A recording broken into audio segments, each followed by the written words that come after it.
At Arizona State University, we've made online education better, smarter, and more personalized so you can go further in your aspiring field. I decided to pursue medicine once I realized that ASU did have the online program for biological sciences. You're still required to learn the same curriculum. You're still being tested on the same content that anyone would be tested on in person. The comprehensiveness of the program prepared me so well for medical school. Explore over 350 plus programs at asuonline.asu.edu.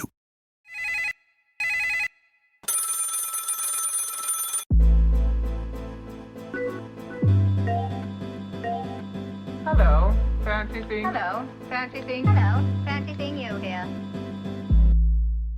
Hello, everyone. This is Mary, and I'm so excited to join you before the episode starts to announce a new project that I'll be launching on March 1st.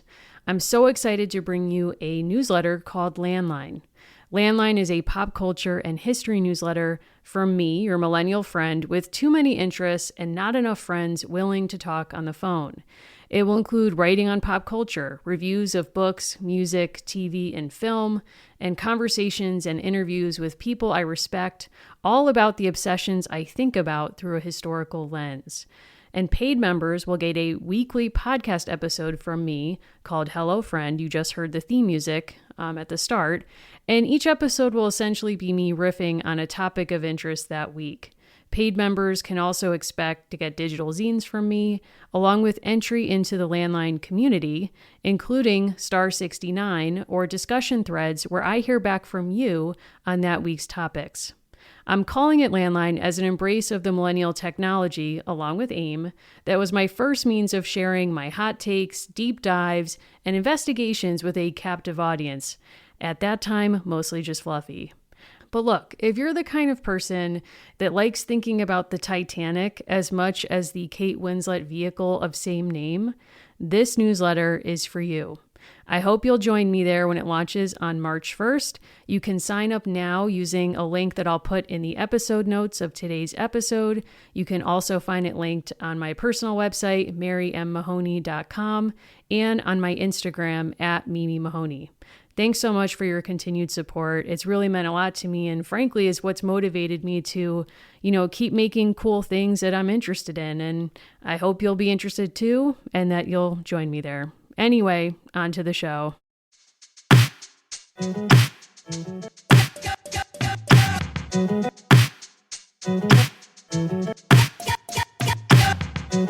Welcome, everyone, to Dolls of Our Lives. This is the show where we're reliving the American Girl series, book by book. I'm Mary. I'm still Allison.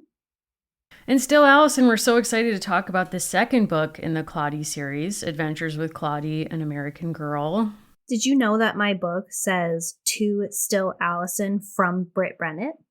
Whew, that's so weird that you say that because my book says, I gotta turn to it. It's like still such a thrill. To Mary, parentheses, Mimi. Oh. Britt Bennett. Now, how do we have these amazing books in our hands? This is courtesy of one of the amazing listeners of this show. Her name is Brenna.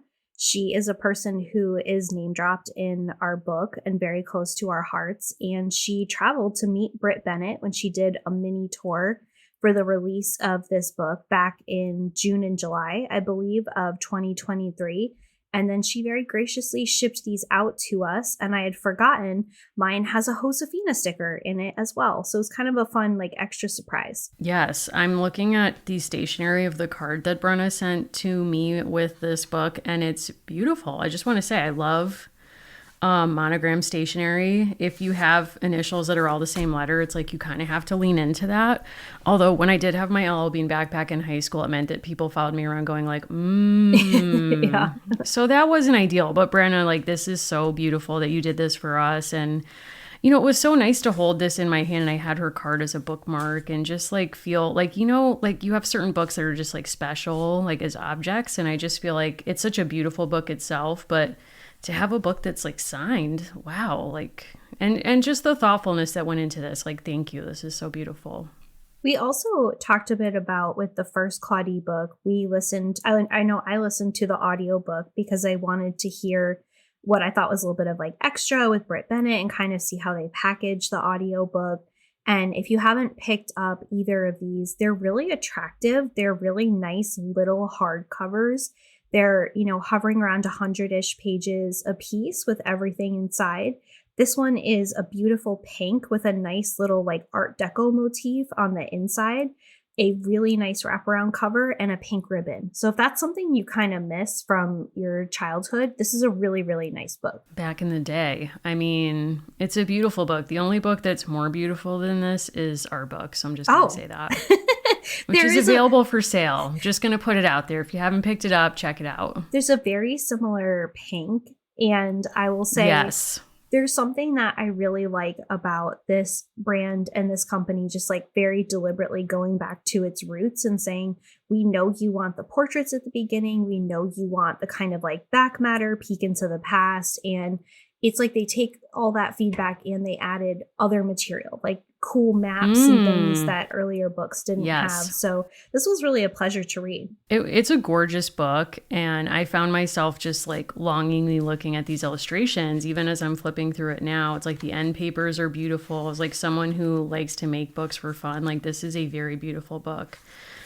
So highly recommend. The illustrator is named Laura Freeman. Laura Freeman. Shout out to her. This is beautiful. Like I would love some of these as paintings. Like they're gorgeous. Beautiful. I think something that is great about this, and we can talk even more about this in detail, but this book is very self-consciously a second generation book. And we talked a bit about this when we looked at the first Brit Bennett American Girl book, that she very openly was someone who kind of pitched herself to the company, who wanted to write an American Girl book, who grew up with Addie. And the fact that there is a section of an Addie book in the back of this and they make that connection, I think it's smart, right? To lean in the best way possible to what you know is kind of your growing fan base of people across generations. And that's something that I think also really comes out in the story as well, of a girl sort of learning to see her mother also as a daughter, and it's just like a really brilliant kind of story that's in here, but also this idea of these are really something that's now been enjoyed for decades. And so just leaning into that instead of acting like Brit Bennett just emerged one day and wanted to write this book. Yeah, I think that's a very meta piece of this is like it's a generational story contained in a book that reminds you of the generational nature of being an American Girl fan, where it's like you could have grown up on Addie like we did. And, maybe sharing this with a young person in your life. And I had the pleasure of visiting a class where I work this week. And somebody was like, oh, my God, like you do your show about American Girl. And they're like, yeah, I grew up with American Girl. I read a really old one. You probably don't know her. Her name's Julie. And I was like, oh, my God. I was like, Julie is old to you? It was a rough moment for me, Allison. And then they were like, you're a millennial. Like, that's old. It was a rough moment for me, but I was like, wow, I guess like if you're that age, like Julie does seem like a long time ago to you, but just kind of thinking about like the generational history of all these characters. And yeah, I guess it's been a while. I don't know. I would guess that Julie's skin, were she a real person, would be better than mine. Like I just have the utmost confidence in Julie as a person who thrives, even if she is much older than we are today. Wow. I feel, I like that confidence in her 100%. I also just want to give a shout out before we kind of like talk about what we're into right now. My brother just started a job at Delta. So I just want to say congrats to him. He's now flying. This is the brother who looks like Uncle Guard, and he's now flying on Delta. So congrats, Rick. Proud of you. But, I was like, Rick, I described Julie's dad, and I was like, please don't be like this. Learn from this book you've never read. Do you think that there are pilots who listen to this show while commandeering an airplane? Oh, my God. I mean, that would kind of be a dream. I don't know if that's like safe. And I know that there's been a lot of investigations lately into, plane safety, whatnot. I'm afraid to fly, so I try not to think about it too much because I do fly. I just don't I'm like, I have to hold somebody's hand or the plane's going to go down. Like that's how logical my fear is. But that's what comes off is coming off. I mean, you're not going to do much about it is how I see it, right? Like if the train is going off the tracks, it's going off the tracks, right? I had a mini, near final destination moment last night. A bunch of siding. What do you mean? Fell off of a van, like right onto my car. But, I figure like, well, it just like wasn't the day, so you Excuse me, siding fell off of a van? Yeah, the van was a siding and roofing professional's vehicle. Oh, okay. And it flew off the top of it. Oh So my he had God. spare siding. He did pull over, but only after multiple massive pieces flew towards and interacted with my vehicle. And I thought, well, it's not today. I just had chicken parm, so maybe it's another day. But nonetheless, so Is your car damaged? thankfully, Can you no. sue? It was a very strange, like very quick situation. So, but I will say too, I had just finished reading this book and I was grateful that I can drive more than 30 miles per hour, which Claudie and her mother cannot. I'll say can't drive that. 30. I'll say that. I choose not to. I mean, yeah, I'm glad you had chicken parm too, because that's a high point. But like, what are some other high points? Like, what's going on with you? What are you taking in? Yeah, I've been enjoying, there's been some good books coming out, even though it's like really early in the year. I want to recommend something that I think people who tuned in for a Claudie episode will enjoy, which is The Heaven and Earth Grocery Store by James McBride, which is a multi-generational story set in a town. And it looks at different members of a community that is in a situation that is both heavily segregated, but there are newcomers who are kind of changing up that dynamic. And so that is something that I really enjoyed. I also read a book that I know a lot of folks read years ago, but was new to me, which was My Year of Rest and Relaxation, which I know is sort of a polarizing and strange book. Yeah. Did you like it? I loved it. And, in wintertime, I tend to get to a place where I don't like to get out of the covers because I'm very comfortable and it's very cold outside.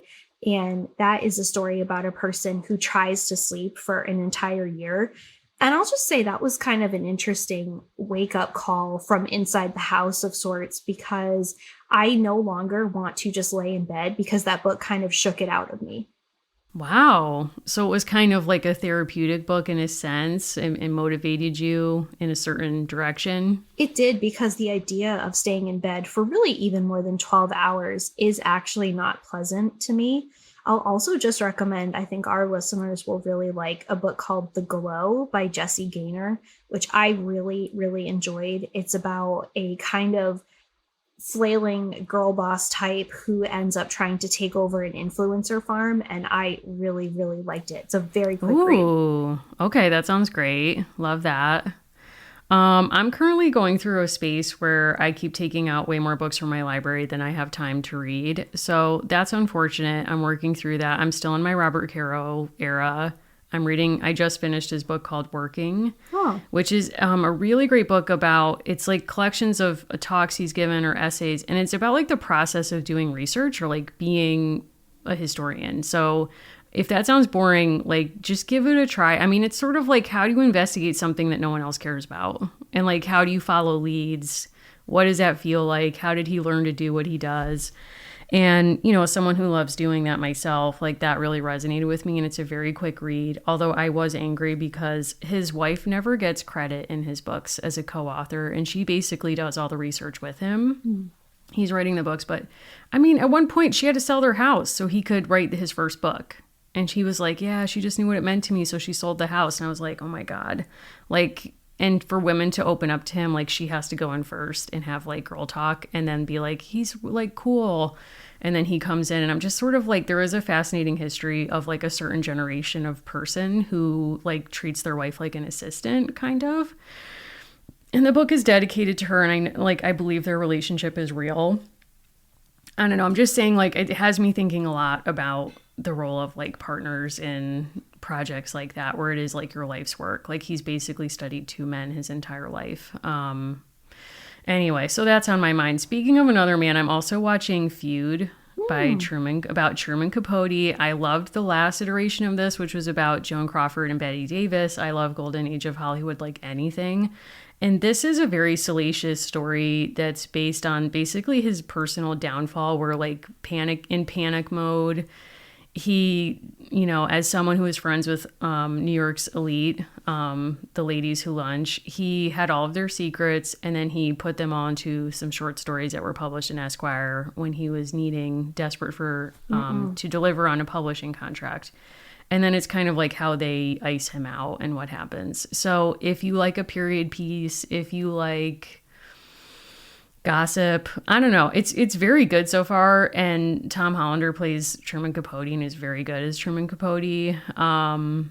It's very good. And like, speaking of another person who took credit for someone else's labor, I mean, kind of what was his undoing, and I think, is that when Harper Lee won the Pulitzer Prize for To Kill a Mockingbird, and basically was like, okay, like, I did that, I'm done, like, I don't really need to write another book.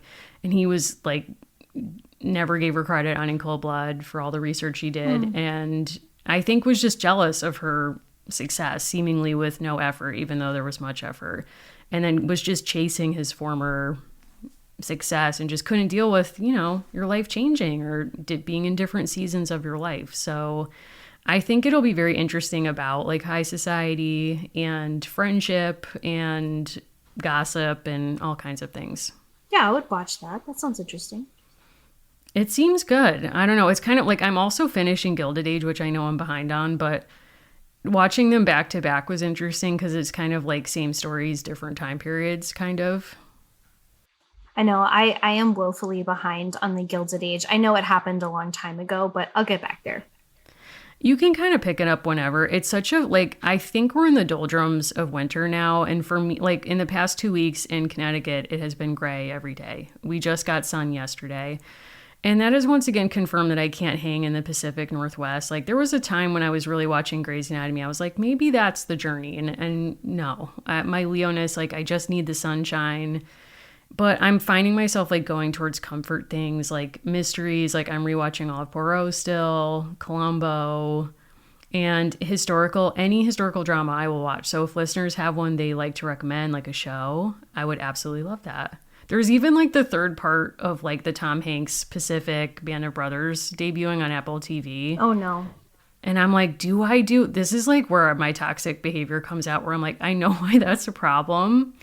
And anytime that I'm sick, like last time I was sick, I watched all of Band of Brothers, and Anna was like, I don't know what's going on down there, but I'm hearing guns. And she was like, how is this soothing to you right now? I'm like, I don't know what's happening to me. Like, just don't even engage it. Like, just let it happen. I just have to like work it out. Maybe we'll get a Claudie movie. I would love that. I was thinking about that watching this. Like, this is so designed to be filmed, I think. I also think the title is smartly ambitious, where just by nature of it, so it's called Adventures with Claudie, I automatically kept asking myself, like, so what are the other adventures, right? Yeah. I wanted there to be additional ones. And we kind of know that the only other book that we've gotten in her universe, well, actually 1.5, there's a tiny booklet that came with some of her clothing. And there is a Learn to Read book put out by American Girl. But this is it. After this, we've really read all there is to read. But this idea of her being a person with adventures, I think it's a great period title. And it also, to me, suggests, perhaps she didn't have control over this decision, right? If I was Brit Benton, I'd be like, hire me to write more of these. And I would happily read them. Absolutely. And I also think this lends itself to I was thinking this would be a really good, like, limited series. Yeah. And because, like, one, to see the Harlem Renaissance from the perspective of a child, I think is a really fresh perspective that even if you were not an American Girl fan, so to speak, like, this would be of interest to you, like, as an entry point into New York at a certain moment. I think this would just be fascinating, like even just grounding it in the boarding house and like everyone's life. And maybe we have episodes that follow each member of the boarding house through a day of their life. Like, I mean, I was hiring myself for the writing room as I was reading the book. Again, that's not being workshopped, I don't think. But I also don't think a white girl from Connecticut is the person to hire. But, I would love to watch this. I mean, it reminded me of how much we loved watching The Knick, which, right. R.I.P. I wish that had more seasons. But how that can just suck you into that world. Like, there's so much like amazing just scenery and descriptions. Like, I feel like we just have to dive right in. Let's do it. So Adventures in Claudie is a novel by Brit Bennett, illustrated by Laura Freeman. And much like the older American Girl books, the illustrator, I think, really is an important author and contributor to this volume. The illustrations are very thoughtfully placed and are really part of the story. We've read enough of these now where the illustrations sometimes seem like they have nothing to do with the book, and that's not the case here, which is great. Right. So we'll talk a bit about like other components that are in this book because we get additional content. But just to start with the overview, Claudie is traveling from Harlem to Georgia with Mama and cousin Sydney to meet her grandmother and cousins for the first time. She hopes that learning her family's story will inspire her for the variety show she's planning to raise money for the boarding house her family lives in. Claudie's grandmother tells her a legend from slavery times called The People Could Fly. In it, an old man whispers magic words and the enslaved people grow wings and fly home to Africa. This gives Claudie an amazing idea for the finale of her show. But will her creativity be enough to save the home that she loves? Dun, dun, dun. Should we spoil it? Yeah, I think we should. Her creativity does save the home that she loves, works and out. she learns great lessons along the way. Whew, that might come as a surprise to you listeners for an American Girl book to involve someone learning a lesson along the way and achieving their goal. But that's in fact what happens here. But along the way, my God, what a ride. I mean, first of all, it's been a minute since we read book 1. So I had to kind of like recall that where we left off with Claudie is that her beloved boarding house is potentially going to be thrown out of business because of upped rent, I believe, ? And that Claudie has basically said, let's put on a show and that's going to solve the problem. And she left for a trip to see her grandmother for the first time, not sure what her contribution to the show would be after enlisting people in the neighborhood and the boarders.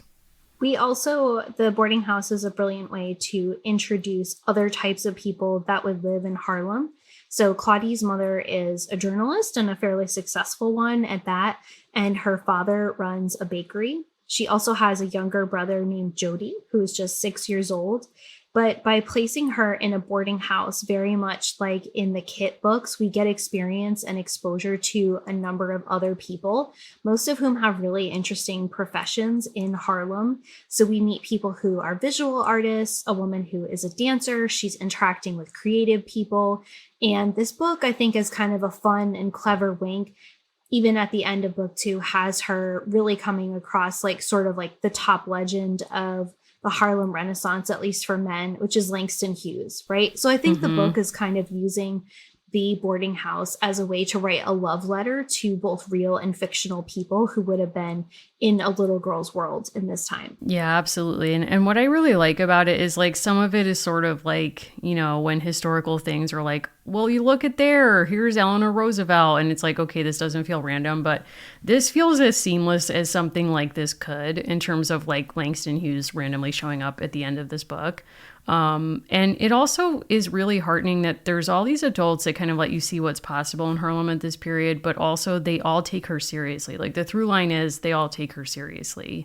And there's no one who's demeaning what she's trying to do or why she's trying to do it.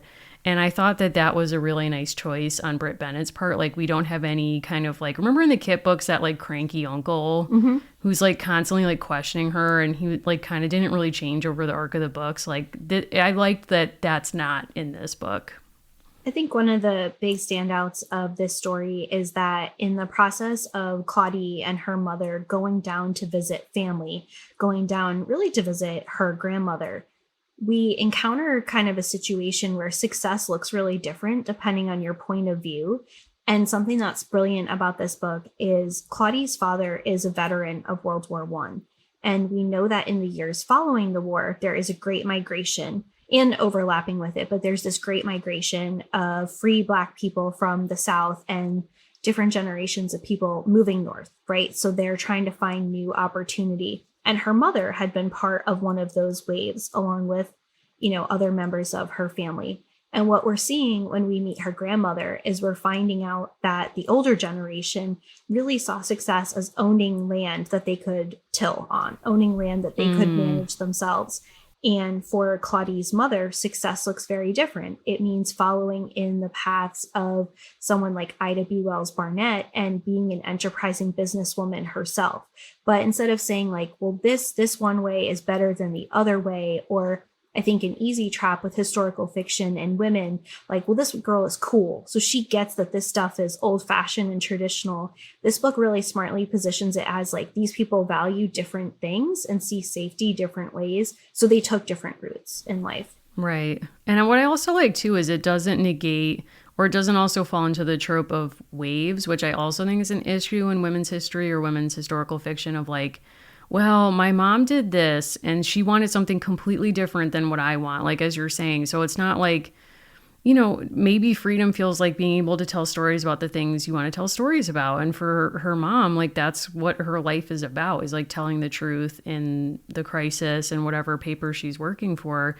And her mom is also a storyteller and tells stories to Claudie before bed. But like that's not the main thing in her life that defines, as you're saying, like a sense of safety. And if you read a lot of women's history that's engaged, like really invested in like wave culture, it's like, well, the first wave wanted the vote, the second wave wanted like birth control. And it's like, well, maybe people wanted both of those things, or there was overlap. Like it's the truth of people's lives is so messy.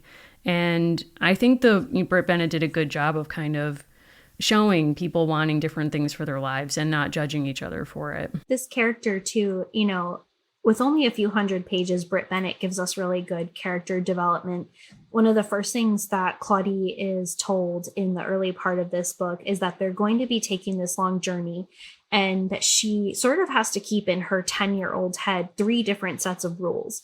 There's the rules for how she interacts with the world in Harlem. There's the rules of the road. And now there's going to be this new set of rules when they arrive in Georgia. And a lot of different characters in this book reinforce it's not as if one part of the country is superior to the other. It's just that you have to learn how to adapt your behavior to survive in each of them. Right. And it's interesting because I think like situating this in the time, like this is before there were like air quotes, like rule books on how to survive like a road trip in that way. Like if you're thinking about the Green Book, like this is before the Green Book. By quite a bit, yeah. Right. Did you do the math problem? I did not do the math problem. I found that offensive, Allison. Why would they include math in this book? I'm sorry. So I had like a panic attack. I was like, oh my God. I felt like I was taking the SATs again. We get a math problem. So if you've been spending time on the math of how Taylor Swift was going to both go to the Super Bowl and like come back from Japan, like if you're still reeling from that, skip through this part. But her road trip is just over 1,000 miles. And I also pulled this up on Google Maps because I was curious with the interstate highway system, how it might be different. Right. She and her mother travel 30 miles per hour, and the whole journey took 30 hours. With rest stops, the trip was 3 days. The Model T's tank held 10 gallons of gas and could travel 17 miles per hour. And they're asking you how often they had to stop for fuel. That was hard. The answer is right there. I didn't even bother trying. But I did look this up to realize that a trip from Harlem to Shellman, Georgia today would take 16 hours. So you could get there a lot faster. How long does it take now? 3 days? Or in the book, 3 days? It takes 3 days. And it's 16 hours now? Okay. I mean, look, you're talking to a person, like the bias of being from New England is that you get very upset if something, like to me, a long car ride is like 3 hours. And I know that people listening in the Midwest are laughing right now, or the South, because that's like insane. I own that. So reading this, I was like, wow, props to them. I would be like a hostile witness by day 2 of this trip.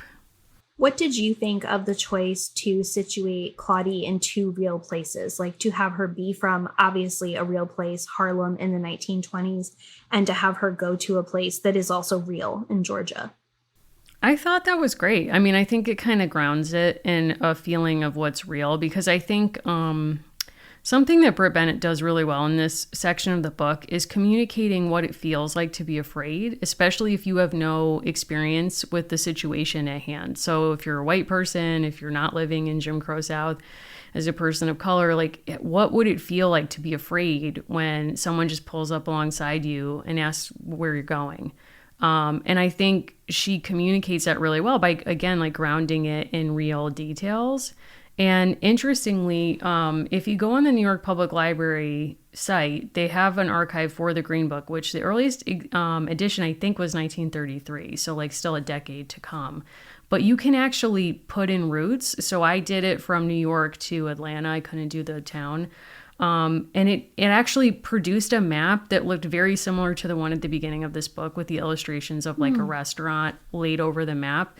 So I thought that was interesting that like even the illustrations in the book are based on like a reality that didn't exist for her in 1922. But, you know, the idea that like you're just trying to survive from like one place to the next stop without, you know, having to, you know, you're praying like the tires don't go out, or you're making sure you're not going over 30 miles per hour. All of those very real details, I think, helped me feel that sense of like urgency or fear. But what did you think? No, you're totally right. And if you don't have the book, they use this map not just so that you can visualize her trip, but to also point out that as she travels south, it's not as if her world of Harlem in terms of being around Black-owned businesses disappears. Instead, they have to really strategize to make sure that they are following a route where they will interact with places like a bank owned by a Black woman, which is the St. Luke Penny Savings Bank, or the St. Agnes Hospital, which is a hospital, one of the very few that would serve Black people between DC and Atlanta. So it really wouldn't be surprising if we put this kind of fictional map with like a red, you know, big line next to the Green Book route that you took. I bet they are the same. Yeah, I'll take a screenshot. I'll see if I can like overlap them or something. But yeah, they looked very similar. She also has this experience. So it's not as if she is a sheltered child in Harlem. She's encountered different stories through her mother's work and her father talking about his experience as a veteran and a business owner. Claudie talks to adults all the time, right? People who live in her boarding house. But she's coming into a different set of interactions, and she's seeing her mother express fear in a way that she wasn't accustomed to. And I think there's a beautiful pairing in this book of we see her mother being afraid and in some ways like having to make herself smaller or make herself bolder in certain moments to survive. And that this is also mapped for Claudie on realizing that her mother has a mother. And when she looks at her grandmother for the first time, she sees this really strong resemblance, and she starts to, as a lot of us have in life, right, with people that we are connected to or related to, you're looking at your face to see a resemblance, or you're trying to figure out, is this trait, this thing that I do, something that I learned from someone else? And something I thought was brilliant about this book is it, of course, begs the question, how did her mother have the courage, and where does the desire come from for her to leave? And we get that story, which I think was a really smart way to introduce, you know, heavy material. But I think that was really great. Claudie maybe wouldn't have thought to ask those questions before.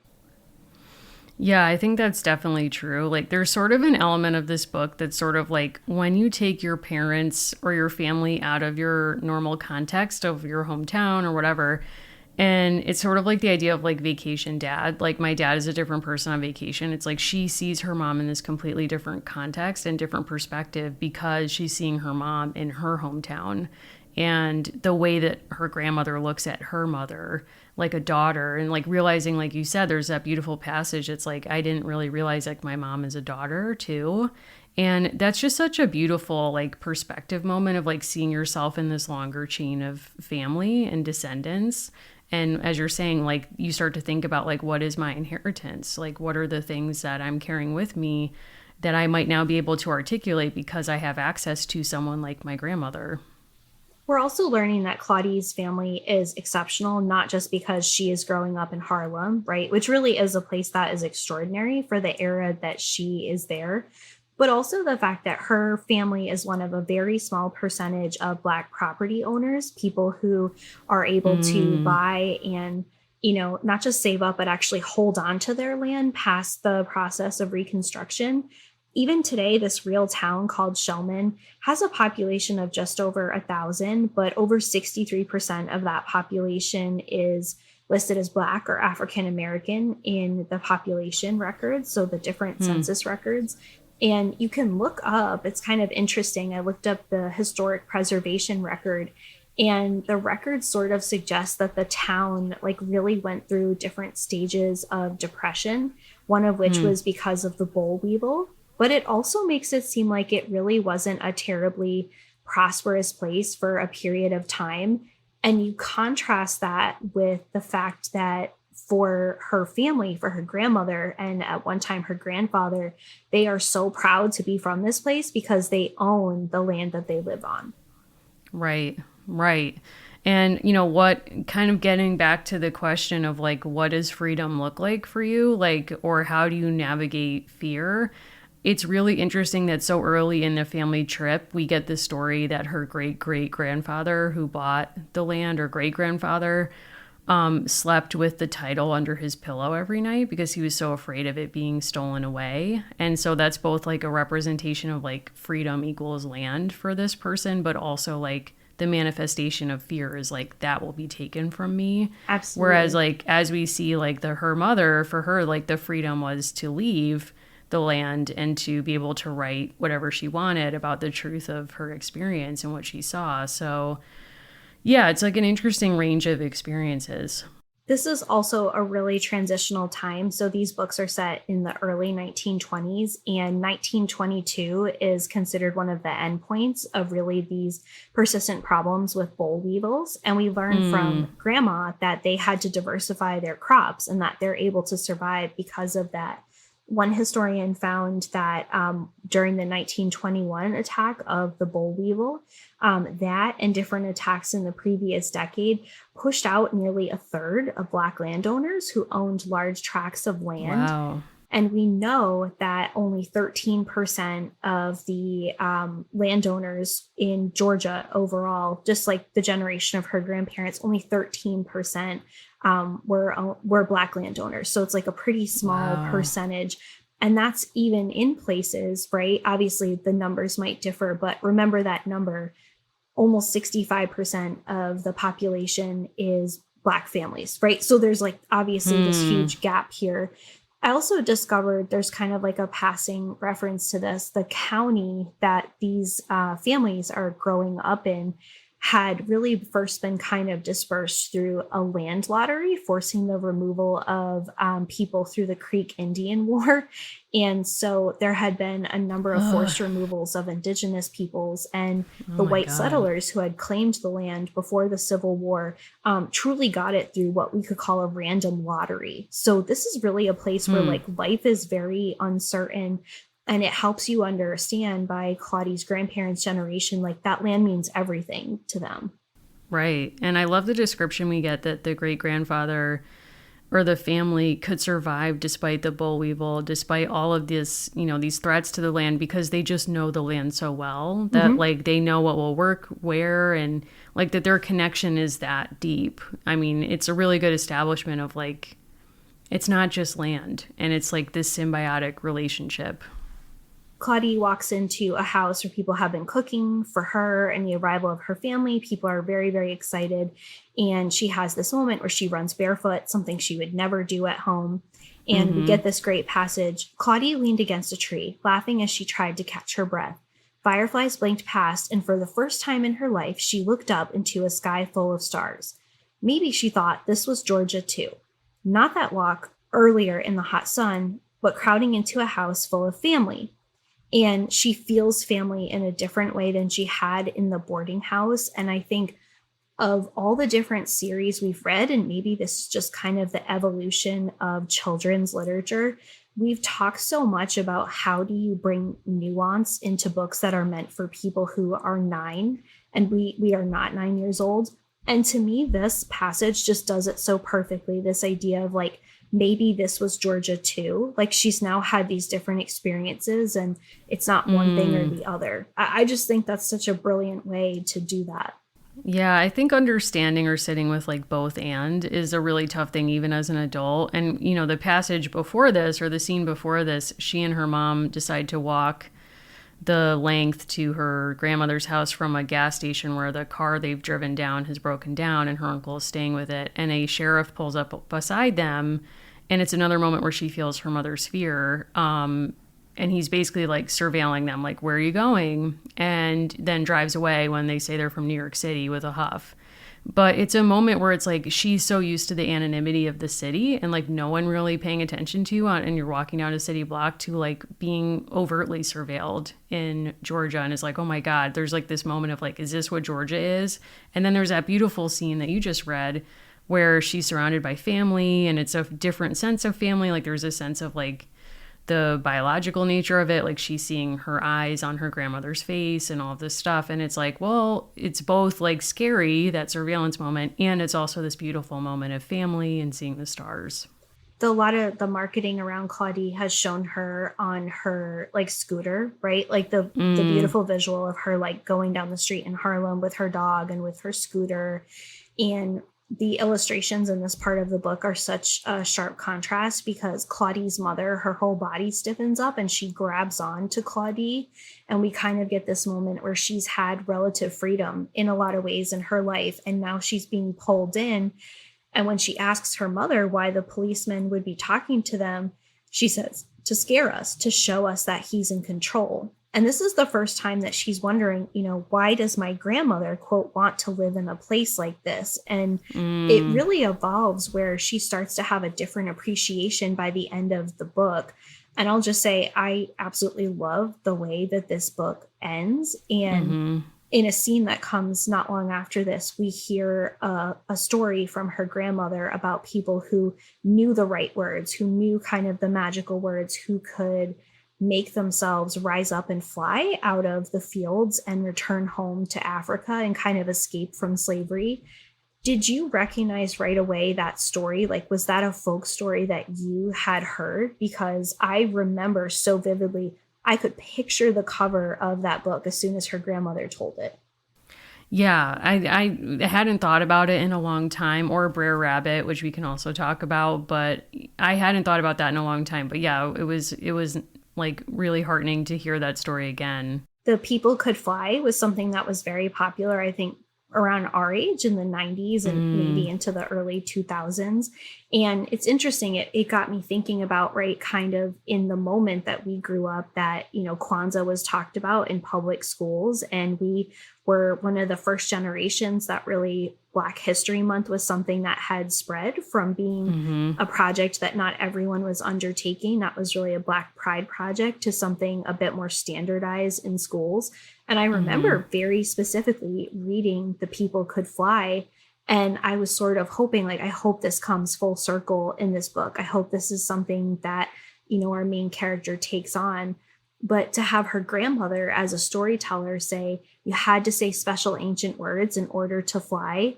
She's also, I think, in that moment, validating her daughter's love of journalism and this little girl who just loves stories. I thought that was just like a perfect moment. Yeah, I thought that was a perfect moment too, because in a kind of meta way, it's like the grandmother is sharing family history with her granddaughter who she's just met, and through storytelling. And basically in this meta way, it's like, look at the magic of storytelling. If you know the right words, you can make miracles happen. You can make, incredible things happen. And what I love about that story too is like, there's no white people in it. Like, I don't, it's hard when you have some Black history books where it still centers like white people and white supremacy. Like, this book really doesn't. And I think that's really to its credit. Like, it's really about like the magic that can happen when this Black family like comes together and like can say the magic words. There's also a number of other things that go on in this book, right? There is the fire at the Bowman's farm, right? There's the ongoing kind of issues from the boll weevils coming through, and something that makes Claudie still really like a precious young girl. And this reminded me of the Melody books quite a bit.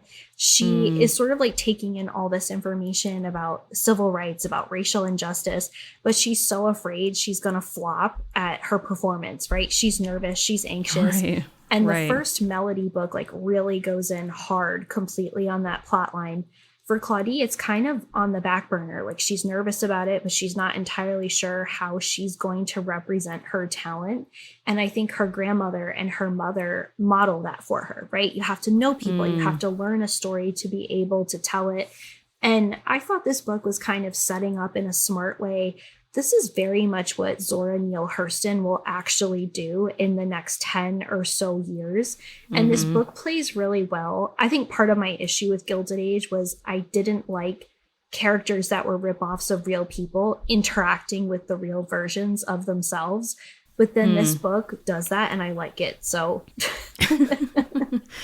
Yeah. I mean, in the back, Britt Bennett says that Claudie's mom is based on Ida B. Wells, Burnett. And that's really interesting. And to see that, I thought was interesting. Like, I was thinking about Neil Hurston as well, thinking about there's like not a tension, but there's a moment of like the mom giving her daughter permission to not be exactly like her, which I think is such an important thing in like mother-daughter, parent-child relationships, where it's like, I think when you're a kid that age, it's like you want to replicate your parents. They're your heroes. And, you know, there's a great scene where like Claudie is, so the farm like near to the family farm is burnt down in an act of terrorism. And Claudie's mom like starts to investigate it, and to the point that like Claudie sneaks out into the bed of a truck when she's like driving out to investigate and gets caught, and her mom's like, "What are you doing?" And she's like, "You know, I wanted to see what you were up to." And it's just like how much her mom is a model for her. But then there's that scene where the mom is like, tells her why she left and what motivates her life as a writer, which we should definitely talk about, but also says when Claudie's like, "Yeah, I want to be a writer too, but I don't think I can be a writer like you."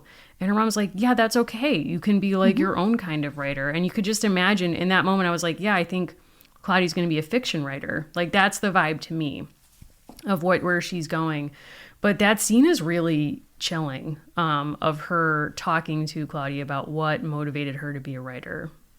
So Claudie and her mother are sitting underneath a tree, and they're enjoying themselves. They're having like otherwise a really pleasant afternoon. And her mother talks about how it was an experience of a lynching, but almost as important, not just the violence against that person, the fact that people in her community wanted that violence to be known.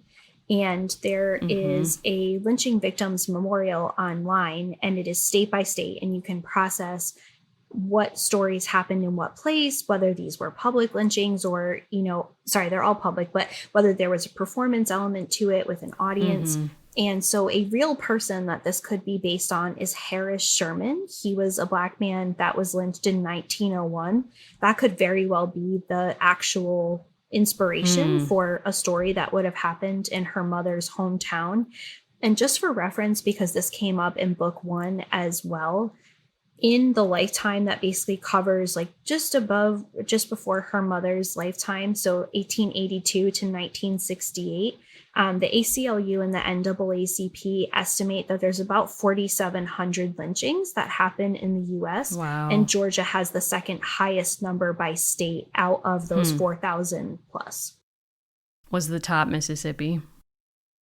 I have closed it, but I can double check. Yeah, no, it's cool. So, but Georgia is the highest. And when you look at the numbers, you can see year by year how many people were lynched in the United States. I think the fact that her mother says, it wasn't just the horror of this person, but when Ida B. Wells Barnett writes Southern Horrors and people start to document this, it's the violence and the terrorism of, letting the person suffering be public to everybody. The message that people were trying to send by, even when they have change that falls in the store because the clerk is rude, her mother refuses to pick it up and won't let Claudie pick it up. And she tells her that their dignity is worth more than a few pennies. Right. And that's such a powerful moment, too, especially just, you can see every interaction they have with a white person feels like a threat. And you see the mom really struggling to both keep Claudie safe, especially because it's her first exposure to this level of racism, but also to maintain her dignity. And like, what a tightrope that is for her to walk. And I think if you're reading this book and you're like 9 years old, I think the concept of lynching might be new, but also the concept, and this is to Britt Bennett's credit, like to your point, what's so chilling about lynchings beyond the obvious terrorism and murder of an innocent person is that the white people often in attendance treated it as if it was entertainment and would wear their Sunday best, as she describes, and bring their children. And they were not horrified by it. They were entertained by it. And their desire to be entertained by it, or the fact that they allowed themselves to be, is in many ways is so disturbing amongst the many things that are awful about it, because it tells you that they're not only not bothered by white supremacy, but, they're relying on it. Her mother says to her in this moment, I never forgot it, right? She's taking herself back to this horrible incident in her own life. And she says, even though I never learned the man's name, he was the reason I left Shellman, and he was the reason I started to write. And when you read memoirs of a number of people who chose to or had the ability to kind of reinvent themselves, it's actually fairly common that they cite a single incident or a string of incidents of like particularly horrific racial violence as being the reason why they completely uproot their lives. And again, it gets back to this duality in the family that her mother feels very safe on this soil. And even the sight of this tree during a picnic is too much, right? Right. When in the back of the book, when Britt Bennett is asked like why she includes this in the book and lynching is cited specifically, she says, it's important to understand the complexity of history if you want to understand the world today. Glossing over hard truths allows us to live on today, leaving us ill-prepared to deal with the real challenges we currently face. I also think it's important for children to understand that multiple things can be true at once. And it's there she talks about how she's not going to glorify the Harlem Renaissance or this trip south without showing both sides of each coin. Yeah, I thought that was the strongest part of her interview, which is all great. But that's such a resonant point, not only in teaching this time period in American history, but just for our own times right now. Like there's such a movement towards censorship of school materials of, not only histories of slavery, but references to gay or trans people, as if like if we don't talk about it, it will go away, or, you will never have to feel uncomfortable. And I think she just gives a great explanation of, the way that you rob kids of, the capacity to handle difficult things in life, or to sit with uncertainty, or, I think kids have such a huge capacity to understand complexity and to be accepting. And, yeah, I mean, it makes me very sad that that's happening still. And Claudie's a great example of that, right? She takes in new information, she learns about her family, and one thing, that it's kind of easy to laugh at with American Girl is the notion of the kids saving the day, or right, kind of these ham-fisted scenarios where children kind of step up. And the truth is, Claudie has the idea for the fundraiser to save the boarding house, but it's sort of her charm and the action of adults that makes it happen. And I think this might be the book that strikes the best balance between telling kids that they can be empowered and showing ways that they can make a change, and not acting like children need to be saviors. There were times where it felt like the whole boarding house was going to fall apart if Kit didn't come up with a solution. Yeah, I mean, that was a bit unhinged, the degree to which she was seemingly on the hook for the family's survival. This book, by contrast, we come back, right? And it's, the world has not fallen apart because Claudie took a vacation. Everyone has been seeing through on their plans. They've been practicing. They end up selling all the tickets that they need to sell for this kind of review from the boarding house. And we get this moment that I was excited for since book one, which is she actually does a performance, which was part of her promise that, the mural artist wasn't going to do the backdrop unless she performed, and the dancers and the seamstresses, like they weren't going to do their part unless she decided to do something. So what did you think of how she kind of chooses to close out the review? It was so good. It was so perfect. And, she kind of hints like she finally gets her big idea when they're getting in the car to drive home. So the whole way I'm like, okay, so what's the big idea going to be? And I was hoping it would be something with storytelling, because that seemed like such an important life-giving thing in her family and in this experience. And, sure enough, first of all, we get the drop in of Irving has moved into the basement apartment in her absence, and he's studying to be an engineer. And she's basically like, I have an idea for my part, but it seems impossible. And he's like, good thing you came to me. Like, I love to do things that are impossible. And long story short, she gets hoisted up to fly over the crowd. And after telling a story about how all the residents of the boarding house are flew away to Harlem from all the various places from which they've come. And it's just a very beautiful story about chosen family as well. And yeah, I just loved everything about it. she gives this kind of speech, as you're saying, and she says, "This is the only home I ever knew. I didn't move here from somewhere else, like so many people in Harlem. And I thought that meant I didn't have a story to tell. But then I went to see my family in Georgia and realized home isn't just a place. Maybe you can find home anywhere you find people who love you." And she changes the script that her grandmother puts by, instead of saying that home is Africa, which is like kind of interesting, right? Like Marcus Garvey is not in the audience. Like he's not consulted. He would not vibe with this at all. She says, Harlem is her home. And I think this is a really interesting argument from the author, right? Because at the time that Claudie is growing up, there are multiple different radical movements, one of which is still a movement of people who are choosing to repatriate, to return to their ancestors' homeland. That's the Marcus Garvey group. And then there are people like W.E.B. Du Bois and others who, for periods of time, are trying to think about ways to be fully accepted into society, even if that means having places like Harlem. And the final line, which I think is very similar to when Melody kind of creates a chorus around her and they're singing as, like one heartbeat, one group. Claudie has a group of young girls dressed as angels behind her. And when the pulley goes up, she felt her wings unfurling. And when she closed her eyes, she flew. And I do think it's not too far to say that, like, we have this story of horror, right? Of this person who is lynched in front of a community. And the whole notion that with the right magic and spirit, you could fly away and emancipate yourself. I think that's part of what is happening here, right? This idea that like she has chosen to ascend and a Black man in her community is in control of that moment. And that lift up is freedom. It's not oppression. You know? So you kind of wonder what like mom and dad were thinking in the audience. I would love to know. Well, and also, don't we get a scene of, was it her mom when she was growing up reading Wizard of Oz? Yes. Because I was thinking too, like that's a callback to like There's No Place Like Home, and kind of like reimagining like what it would mean to have like a Black girl in 1920s Harlem be Dorothy.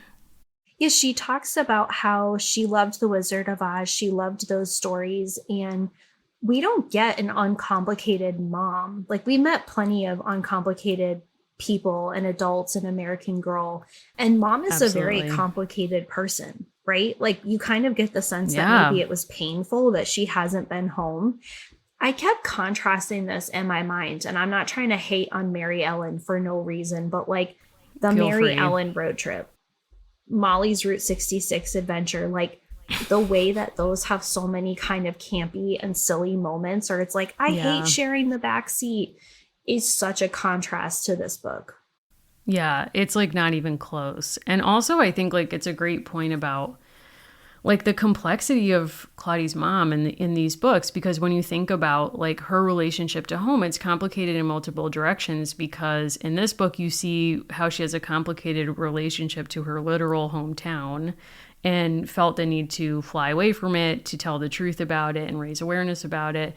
And in the first Claudie book, we also see that she has a complicated relationship with home in the sense of like domesticity. Like as someone who is a mother and a wife, she's often not at home. Like there's another woman who fulfills a lot of her, caregiving in terms of like meal preparation and just sort of like being a presence in the boarding house, as opposed to like, she's working all hours. She comes home really late at night. And I think that, and I don't say that in any way to judge, but to say like, wow, it's really cool to see a mom who, is choosing this this really serious profession for herself that demands so much of her emotionally, like physically, and also seeing her navigate, the sacrifices she has to make in her home life to make that happen as well. I learned once again that I just want to live in a boarding house. My grandmother, my dad's mom, grew up in a boarding house, and she honestly like did make it sound really cool. Like her mom died in the flu epidemic, and so her dad basically was like a cop or a firefighter, and he was like, I can't take care of you. So he sent his sisters were maids for a British family and like listened in on their investing advice, eavesdropping, and like saved enough money to buy a boarding house. And so they ran this boarding house in Hartford, which has since been demolished. But like it sounded like genuinely like there was such a cast of characters around all the time, like constant entertainment built in. like a lot of supervision, but also not a lot of supervision because everyone's busy. And I mean, again, in I think like the hands of a different author, you'd kind of be rolling your eyes by the end. But it feels credible that with all these different adult role models in this book, and the boarding housekeeper especially, it doesn't feel as much of a stretch that Claudie would run into Langston Hughes. I mean, yeah, I think that's true. I think it felt a little bit hokey, but at the same time, I was into it, so I don't really care. But like basically, she's like running around with flyers to get people to come to this show and buy tickets.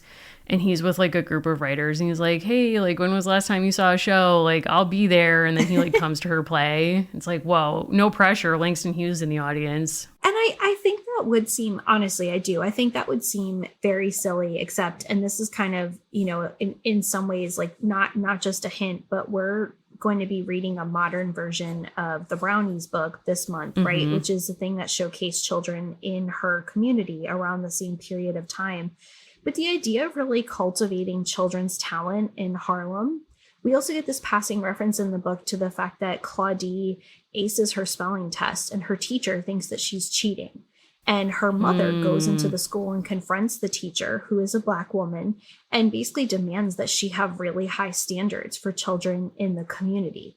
So it's not so out of the question that top intellectuals would take children seriously, because there's all this effort, right, to really raise, again, whether you are Marcus Garvey or you're W.E.B. Du Bois, to raise a really strong next generation of Black leaders. Yeah, I mean, it gets that whole talented 10th piece of like Du Bois saying like he thinks the uplift is going to happen from intellectuals leading the way and like wanting Black education to include the liberal arts and not just sort of like trade education or professional training. And like seeing Claudie like being positioned in that place of like, she is part of, like, to me, that was a moment of like talented 10th. Oh, definitely. And there's also on page 76 a portrait showing a family's pride in their farm. There is a Black family standing next to land that they own. It's always this balance in this book, right? That success doesn't look like just one thing.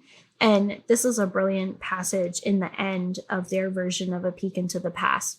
Through reading, Black children were empowered to follow their passions, envision a new future for themselves, and let their spirits soar to a brand new horizon. And again, like, you don't need to be a children's literature specialist. Like, clearly that's a purpose of this book as well. Of course. I mean, when I got to that sentence, I was like literally singing to myself the old Reading Rainbow theme song.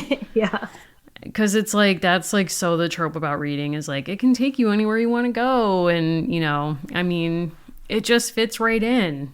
I liked would you rather be on the road with Claudie and her family or Jack Kerouac, since chapter 1 is on the road? Absolutely not with Jack Kerouac. Okay, Under no circumstances. Would you choose Jack Kerouac?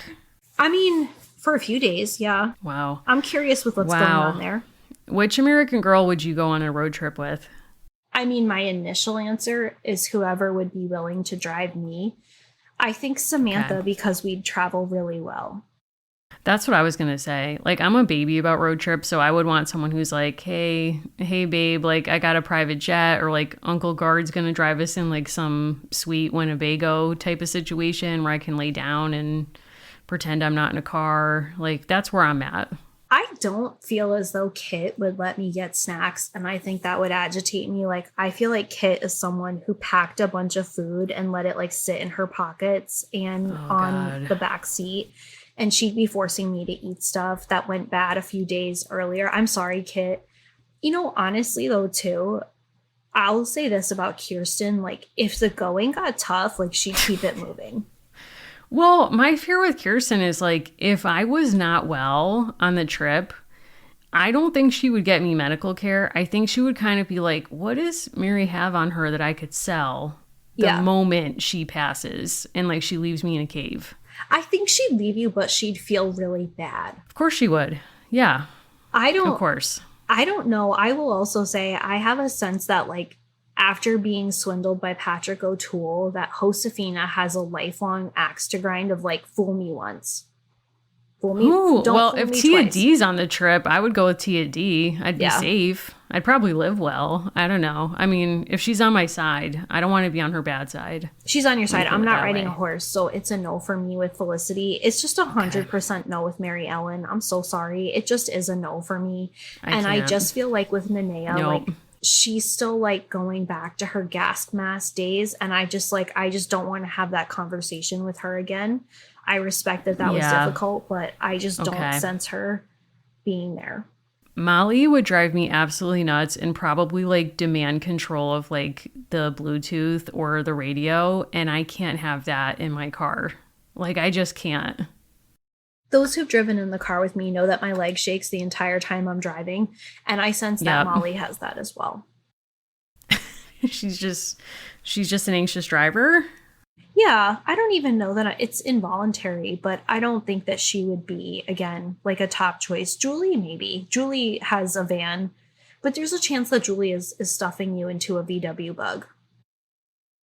I can't with that.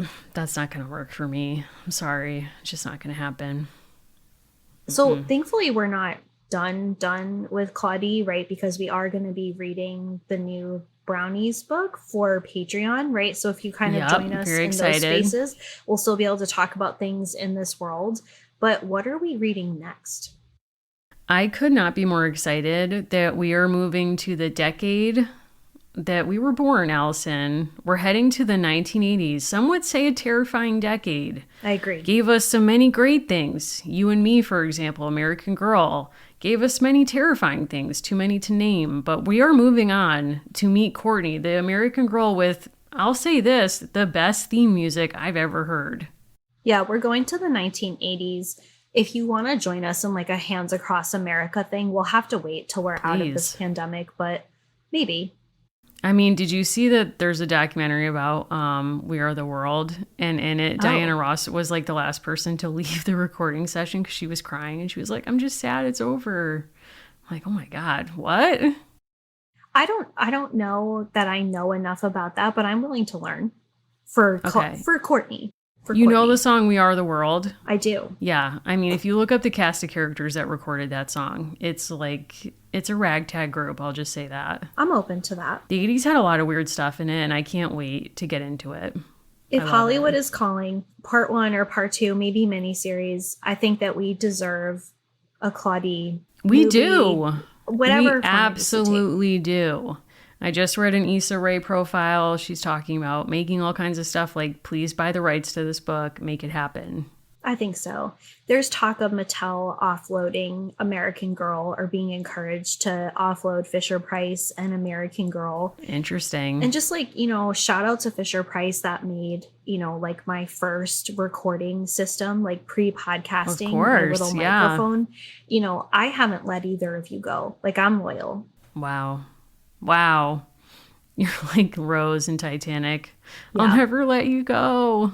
And they're like, the iceberg is the Like, chill, dump the assets. the Yeah, cold not of me. capitalism. Yeah.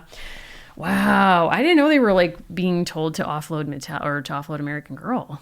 Not by me. That's like striking news to me. Oh. I need to like research that. I don't know. It might shock you, Allison. I'm monitoring the stock market. I don't know. I have $10 in my Acorns Ooh. account. Okay. Okay. Most of my assets are wrapped up in sneakers, blazers, t-shirts, and boxes of cereal. So like that's where I'm at. My retirement looks bleak, but I'll have to make some changes. We'll just say that. When we get credit, which we won't, but like for, at least like brainstorming the first iteration of the Claudie movie, I think that will help. I hope so. I hope we get a story credit. Wow. Well, this has been such a ride. I'm glad we're still continuing with Claudie with the new Brownie book, which if you were confused by me, like me, and you want to find this book, it's literally called The New Brownie Book. Yes. That's what you search. So I can't wait to read that on Patreon. We love chatting with everyone on Discord. We're open to watch alongs and all kinds of things. So if you've joined us there, please be sure to reach out and say hi. And thanks to everyone for listening to the show. Now, Allison, where can people find us if they want to get in touch? You can find me at Allison Horrocks on all the different places. You would also love if you would follow the show at Dolls Lives Pod and Dolls Lives Podcast. Mary, where should people find you? They can find me on Instagram at Mimi Mahoney. And I just want to say, like, thanks to everyone who has also supported our book. Please check it out if you haven't yet. Help us spread the word if you enjoyed it. And I guess even if you didn't, question mark. But, you know, we just really appreciate all the support and, you know, this entire community. Thanks, everyone. We'll see you on the next episode.